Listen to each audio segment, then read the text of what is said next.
안녕하세요. 책 읽어주는 아빠입니다. 오늘은 지난 시간에 이어서 벤자민 프랭클린 5장과 마지막 6장 이어가겠습니다.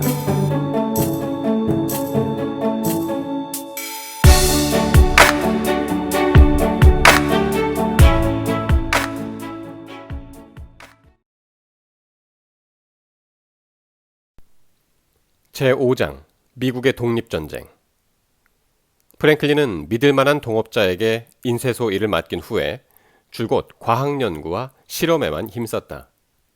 하지만 1751년 펜실베니아주 의회의 의원으로 선출되면서 더 많은 공무를 수행해야 했다.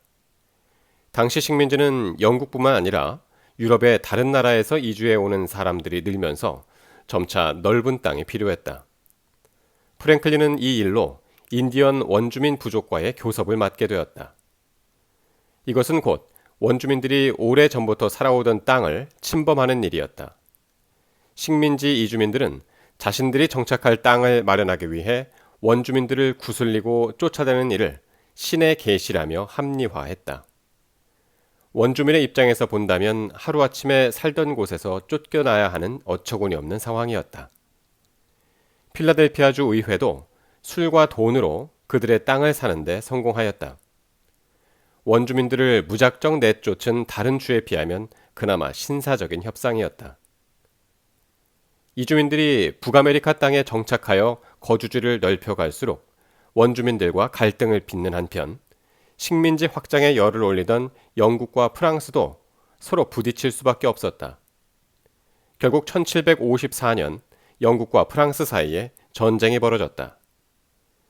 프랭클린은 펜실베니아 주지사와 함께 13개 식민지 대표들이 모인 회의에 참석하였다. 프랭클린은 이때 식민지들이 모여 하나의 연방의회를 만들 것을 제안하였다. 식민지 연합체를 만들어 국토의 방위와 중요한 문제를 논의하면 영국이 식민지에 군대를 파견할 일도 없고 군비도 줄일 수 있을 것입니다. 주의회에서는 이 제안이 만장일치로 통과되었지만 영국 정부는 식민지의 힘이 강해지는 것을 달가워하지 않았다. 결국 프랭클린의 제안은 물거품이 되어버렸다. 나중에 식민지가 영국으로부터 독립하여 미 연방의회를 세운 것을 보면 프랭클린이 얼마나 앞선 생각을 하였는지 알 수 있다. 한편 프랭클린의 제안을 묵살한 영국 정부는 프랑스를 상대로 혼자 전쟁을 치르느라 진을 빼고 있었다. 원주민들이 프랑스와 손을 잡았기 때문이다. 원주민들은 삶의 터전을 지키기 위해서는 빠르게 땅을 넓혀가는 영국인들보다 덜 위협적인 프랑스인들과 힘을 합쳐야겠다고 생각하는 것이었다. 하지만 영국군은 식민지인들의 지원을 받으며 수적으로 우세한 반면 프랑스군은 본국에서 제때 지원받지 못하는 바람에 전쟁은 결국 영국의 승리로 끝났다. 전쟁은 끝났지만 프랭클린의 눈에는 오랜 전쟁으로 생활이 어려워진 사람들의 모습이 보였다. 사람들은 조국인 영국을 위해 싸웠지만 정작 돌아온 것은 전쟁으로 황폐해진 삶이었다. 그들은 점점 영국에 대해 불만이 커져갔다. 이렇게 어려운 때에 왜 우리만 세금을 내고 부자들은 세금을 내지 않는 거요? 당시 북아메리카 식민지는 영국의 풍습과 제도를 그대로 따르고 있어서 영국의 전통대로 귀족들과 영주들은 세금을 내지 않았다. 아무리 전통이라 해도 그것은 분명 잘못된 일이었다. 부자들이 세금을 내지 않는 것은 너무나 부당해. 주의회의를 하면서 영국의 정치가들과도 가까워졌으니 그들에게 도움을 청해보자. 프랭클린은 주의회의 대표 자격으로 영국에 갔다. 그러나 프랭클린이 영국의 정치가들과 친분이 있다 하더라도 오래된 전통을 갑자기 바꾸는 것은 쉽지 않았다. 영주들은 변호사를 고용해 법안의 통과를 막았다. 주민들의 짐을 덜기 위해 영주들의 재산에 무거운 세금을 부담시키는 것은 부당합니다. 이 법안을 통과시킬 경우 영주들은 파산하고 말 것입니다. 절대 그렇지 않습니다. 영주들에게 세금을 더 걷는다 해도 파산할 정도로 많은 금액이 아닙니다. 프랭클린은 영주들 측의 이기적인 주장에 맞서 날카롭게 비판하였다. 10번 찍어 안 넘어가는 나무는 없는 법. 결국 프랭클린의 노력은 결실을 맺었다. 영주들도 일반 시민들처럼 똑같이 재산세를 내는 법안이 통과된 것이다. 말도 안 되는 핑계를 대며 법안을 막았던 영주들은 프랭클린에게 두 손을 들고 말았다. 불가능하다고 생각한 일을 프랭클린이 해내자 식민지인들은 다시 벤저민 프랭클린을 연호했다. 프랭클린은 언제나 혼자만의 행복이 아니라 더 나은 사회를 위해 골몰했기에 그 자신의 기쁨도 컸다. 하지만 프랭클린은 아직 북아메리카의 식민지를 위해 해야 할 일이 많으며 이제 시작에 불과하다는 사실을 잘 알고 있었다. 프랭클린의 걱정대로 곧 식민지에 더 큰 위기가 찾아왔다. 영국이 프랑스와의 전쟁에 너무 많은 돈을 쏟아부은 나머지 경제 위기에 처하자 각종 이름을 붙여가며 식민지로부터 더 많은 세금을 걷기 시작한 것이다. 식민지인들은 영국을 조국이라고 생각하며 전쟁에서 목숨을 내놓고 싸웠는데 영국은 별의별 세금을 만들어 그들에게 돈을 뜯어내기에 급급했다. 급기야 영국 정부는 식민지인들이 많이 사먹는 포도주와 밀, 설탕뿐만 아니라 모든 서류에 붙이는 인지에도 세금을 매기는 법을 통과시켰다. 말도 안 돼. 매일 보는 신문과 달력에도 인지를 붙여 세금을 거두려 하다니 도저히 참을 수 없어. 하지만 프랭클린은 영국에 있었기 때문에 인지세법에 대한 식민지인들의 불만을 잘 몰랐고 세금의 액수가 크지 않아 대수롭지 않게 생각했다. 그래서 인지세법이 통과하자 친구를 인지 판매상으로 추천하는 실수를 저질렀다. 사람들은 화가 나서 프랭클린의 집에 몰려갔다. 집에 불을 지르겠다고 협박하는 사람도 있을 정도로 식민지인들의 영국 정부에 대한 분노는 극에 달해 있었다. 그제야 프랭클린은 사람들의 분노가 무시할 수준이 아니라는 것을 깨달았다. 프랭클린은 인지세법 철회를 요구하는 운동에 적극 뛰어들었다. 그리고 식민지 대표로 영국 의회에서 인지세법 폐지를 주장하며 영국으로부터 등을 돌리는 말을 하였다. 지금까지 아메리카인들은 영국식을 따르는 것에 자부심을 가져왔는데 이제는 영국식에 따르지 않는 것에 자부심을 가질 것입니다. 식민지인들의 격렬한 반대와 프랭클린의 철회 요구 운동으로 결국 인지세법은 폐지되었다. 프랭클린은 이제 펜실베니아주의 대표가 아니라 아메리카의 영웅이 되어 있었다. 프랭클린이 직접 영국에 가서 보니 영국 정부와 영국인들은 식민지인들을 국민으로 생각하지 않고 촌뜨기 취급을 하였다. 또한 세금이나 뜯어낼 호구로 여긴다는 것을 알고 나서 프랭클린의 마음은 완전히 돌아섰다. 영국 정부는 이러한 식민지인들의 불만은 아랑곳하지 않고 또 다른 법을 만들었다. 식민지인들이 자주 마시는 차와 종이, 또 유리 등에 세금을 매기는 타운센트법을 통과시킨 것이다. 그러자 식민지에서는 찻값이 오르고 그에 따라 차를 밀수하는 이들이 생겨나 큰 돈을 벌기도 했다. 그런데 1773년 영국이 차의 밀무역을 금지시키고 영국의 무역회사인 동인도 회사에 차 판매 독점권을 주었다. 영국에 쌓인 불만은 결국 커다란 사건으로 터지고야 말았다. 바로 미국 독립전쟁을 불러일으킨 보스턴 차 사건이 그것이다. 당시 보스턴은 영국의 화물선들이 드나드는 항구 도시였는데 화가 난 보스턴 시민들이 화물선에 실려있던 차 상자를 마구 바다에 던져버렸다. 차 상자를 바다에 던져라! 조지 3세의 티파티가 열렸다! 이 모습을 본 영국 정부와 국왕은 발끈했다. 당장 군대를 출동시켜 식민지가 바다에 버려진 찻값을 배상할 때까지 보스턴 항구를 폐쇄하라. 영국과 식민지 간의 갈등은 걷잡을 수 없는 상황이 되었다. 이번에는 식민지인들도 가만히 있지 않았다. 식민지 각 주의 대표들은 필라델피아에 모여 대책을 논의하였다. 이때 프랭클린도 펜실베니아의 대표로 참석하였다.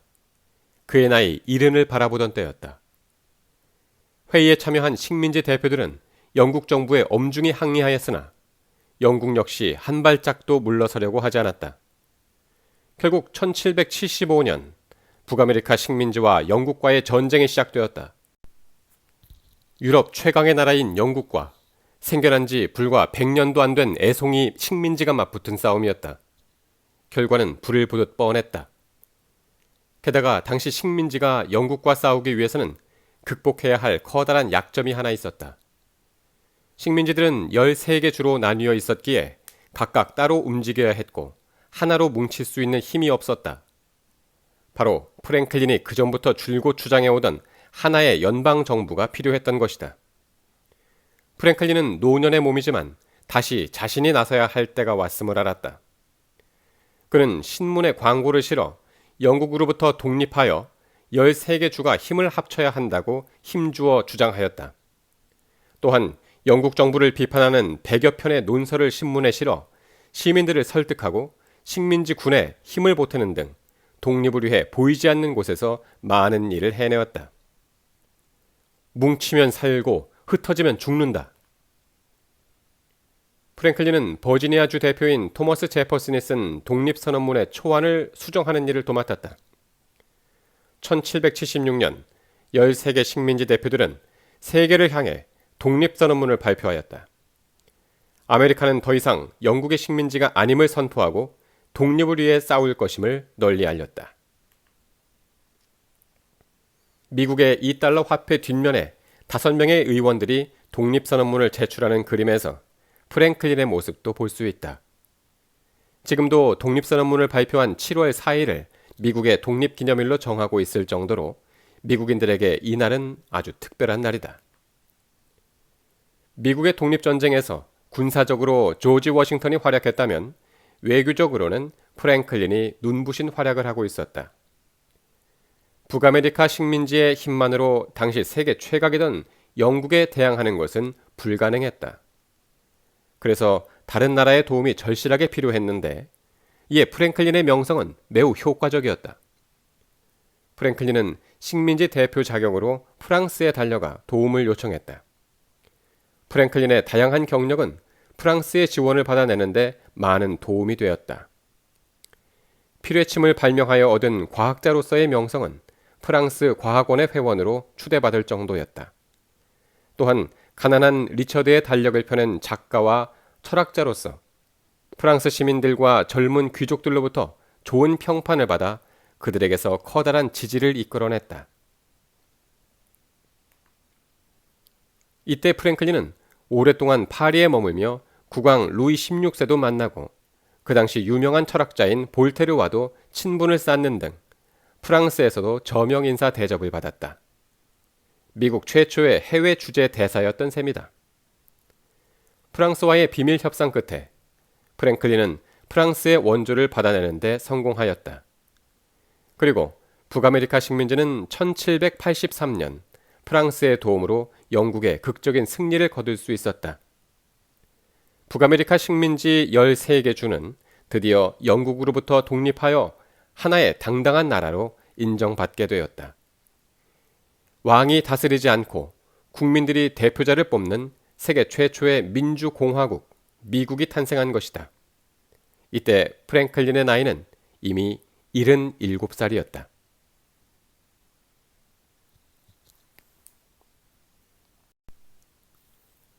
제6장 미국 헌법의 뼈대를 만들다. 1785년 여름 프랭클린은 독립선언문을 썼던 토머스 제퍼슨에게 프랑스 대사의 임무를 넘겨주고 프랑스를 떠나 필라델피아로 돌아왔다. 영국의 식민지가 아닌 당당한 독립국 미국으로 돌아온 것이다. 축포와 사람들의 환호성 속에 고향으로 돌아온 프랭클린은 조용히 지내고 싶었다. 필라델피아를 떠나 있는 동안 아내도 죽고 방광에 돌이 생기는 병으로 건강이 안 좋아졌기 때문이다. 이제 프랭클린의 몸은 노쇠하여 예전처럼 활기차지도 빠르지도 않았다. 하지만 여전히 미국 사회는 프랭클린을 필요로 했다. 프랭클린은 귀국하고 얼마 뒤 펜실베니아의 주지사로 뽑혔다. 빈털터리로 필라델피아에 도착하여 거지 몰골로 다니던 어린 시절의 프랭클린이 그 주를 대표하는 인물이 된 것이다. 프랭클린은 나라를 위한 마지막 봉사를 남겨두었다. 바로 독립한 미국의 헌법을 만드는 일이었다.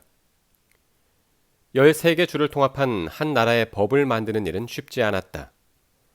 각 주의 대표들이 서로 자기 주에 유리한 법을 만들려고 했기 때문이다.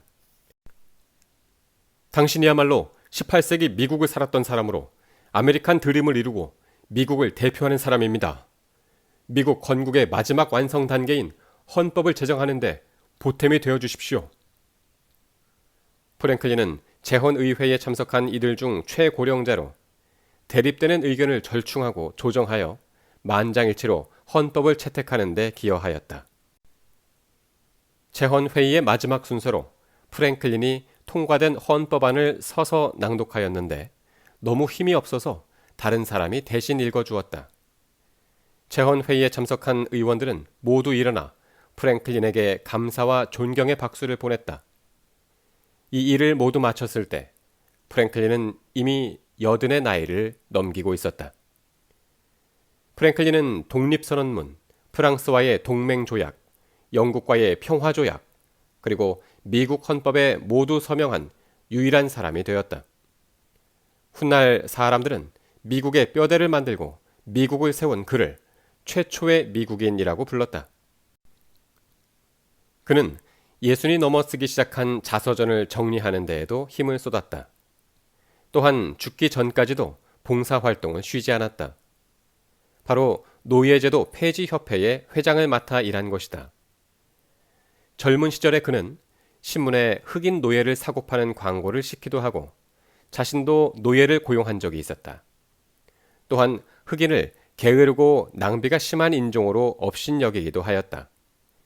하지만 나이가 들어서 노예제도의 비참함을 깨닫고는 자신의 과거를 반성하며 노예제도 폐지 운동에 앞장섰다. 사람들은 나이가 들면 새로운 일을 시작하는 것에 두려움을 갖고 시도조차 하지 않는 경우가 많다.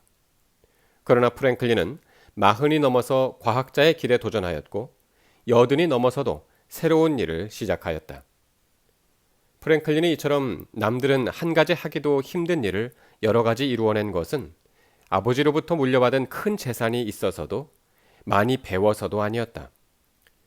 17의 어린 나이에 집을 떠나 혼자 생활하면서 무일푼으로 일구어낸 경험과 실천이 뒷받침된 노력이 그를 있게 만든 것이다. 프랭클린은 재산과 학력은 누구나 다 다르지만 시간이야말로 누구에게나 공평하게 주어지는 것이라 생각했다. 자그마한 수첩을 항상 가지고 다니며 하루를 계획하고 저녁에는 그날 하루 동안 있었던 자신의 행동에 대해 생각하고 반성하는 습관을 들였다. 일주일, 한 달, 1년이 모여 습관이 되다 보니 그가 보내는 시간 중에 허투루 날려보내는 시간은 하나도 없게 되었다. 프랭클린이 얼마나 시간을 아까워했는지 말해주는 일화가 있다. 가난한 리처드의 달력이 불티나게 팔렸을 때 달력을 사러 온 중년 남성이 프랭클린에게 가격을 깎아달라고 흥정했다. 그러나 프랭클린은 오히려 값을 더 비싸게 불렀다. 아니, 왜 가격을 더 비싸게 부르시는 겁니까? 내 시간은 돈보다 더 중요한데 당신이 값을 깎아달라며 시간을 낭비했으니 시간에 대한 가격을 붙인 것이요. 사람들은 프랭클린이 남들보다 일찍 사업에 성공하고 커다란 업적을 이룬 것에 대해 놀라워하지만 프랭클린은 남들보다 2배, 3배의 시간을 아껴 쓴 만큼 2배, 3배의 일을 해낼 수 있었다. 그는 70살이 되던 해부터 나이를 거꾸로 세기 시작하였다. 프랭클린의 나이 82살, 그의 계산법에 의하면 58살이 되던 해였다. 프랭클린은 노예제도를 폐지하라는 서류에 마지막 서명을 하는 것으로 모든 공무를 끝마쳤다. 프랭클린은 삶이 저물어 갈 즈음에는 줄곧 병석에 누워서 지냈다. 이제는 좀 쉬고 싶구나. 1790년 4월 17일 프랭클린은 가족들이 지켜보는 가운데 84살의 나이로 세상을 떠났다. 미 연방의회는 프랭클린의 장례식을 국가 장례식으로 치르기로 결정하였다. 필라델피아에서는 도시가 생긴 이래 가장 성대한 장례식이 치러졌다. 필라델피아 시민들뿐만 아니라 미국인 모두 한평생 지역과 나라에 헌신한 그의 죽음을 슬퍼하였다. 미국의 독립전쟁을 보고 자극을 받아 프랑스 혁명을 일으킨 프랑스인과 유럽인들도 자유의 상징이었던 프랭클린의 죽음을 함께 애도하였다. 프랑스 의회는 사흘간 상복을 입기로 하였다. 사람들은 그는 하늘에서는 번개를 빼앗아갔고 군주들에게서는 권위를 빼앗아갔다며 프랭클린의 업적을 칭송하였다. 프랭클린이 이룬 업적은 셀 수 없이 많았지만 그의 묘비명은 너무나 소박했다. 인쇄인 벤저민 프랭클린.